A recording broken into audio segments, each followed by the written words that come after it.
فسيدنا مصعب بن عمير كان يبلغ الناس، ففشل الاسلام جدا في المدينه لدرجه ان هو لا يكاد يوجد بيت في المدينه لم يدخله الاسلام ولم يسلم فيه احد. احيانا كانوا الصبيان والنساء يسلموا والاب مش مسلم ومخبين عليه، زي سيدنا عمرو بن الجموح الانصاري كان بيعبد الاوس والخزرج، كانت تعتقد في مناه. احنا قلنا في الاصنام ان كل بلد ليها اهتمام بصنم معين، كانوا مهتمين جدا بمناه وكانوا بيعبدوه، فهو عامل له صنم بورتابل معاه في البيت او ميني وجايبه في البيت بيعبده مناه ده. فاولاده كانت مراته اسلمت واولاده اسلموا ومن وراه، وهو محرج عليهم قال لهم هو حد يروح يكلم رسول يعني رسول النبي او الرجل اللي بيزعم ان هو نبي، لان هو جاي اول حاجه بيسمعوها ان هو جاي يبطل عباده الاصنام وده الاله بتاعه، فالكلام ده مش كويس. فجه حد من عياله احتالوا عليه، قصه المشهوره سيدنا معاذ ومعوذ وخالد، جاوا عملوا ايه؟ خدوا الصنم، صحي الصبح ما لقوهوش، دوروا عليه لقوه بقى رامينه له على الارض، فجه خدوا ونضفوا ورجعوا مكانه. بعدها بشويه يوم تاني صحي مش لاقي الصنم، يدور عليه برضه يلاقيه متكحول في الارض ومليان تراب وبتاع، ينضفه وبتاع ويرجعه. المره الاخرانيه قال له بص انا والله لا اعرف اللي بيعمل فيك كده، يعني كنت عذبته لكن انا مش عارفهم. فراح جاب له سيف وعلقه في ايه؟ في رقبته، وقال له فادفع الاذى عن نفسك، يلا بقى. مش اله بقى.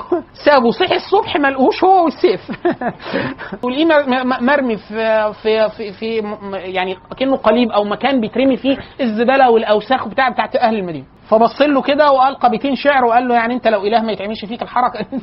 خلاص واسلم. لما رجعوا كلموه اولاده وبتاع، هم كانوا بيحتالوا عليه عايزين يفهموه ان ده لا يدفع عن نفسه الاذى، بل انه يكون اله يدفع عن الضر او ينفع الناس يعني. فقالوا له يعني انت سمعت حاجه من اللي قال لهم؟ انتوا سمعتوا؟ قالوا له احنا ما سمعناش، انا سمعت واحد قابل مصعب بيقول. فقال له ايه يعني بيقول ايه النبي او رسول النبي يعني اللي هو يقصد سيدنا مصعب؟ فاقتلع عليه الفاتحه. فلما سمعها قال له كل كلامه مثل هذا، كل كلامه مثل هذا، يعني كل الكلام بتاعه حلو كده. فقال له احسن من ذلك ابدا، فاسلم. خلاص سيدنا عمرو بن الجموح اسلم سنه 60 سنه، استشهد يعني بعد ذلك. حتى هو كان اعرج، فلما رفضوا اولاده كان عايز يجاهد، فقالوا له انت ما تجاهدش وربنا رفع عنك الجهاد وبتاع وانت اعرج يعني مش راجل مش صحيح بدنيا قوي.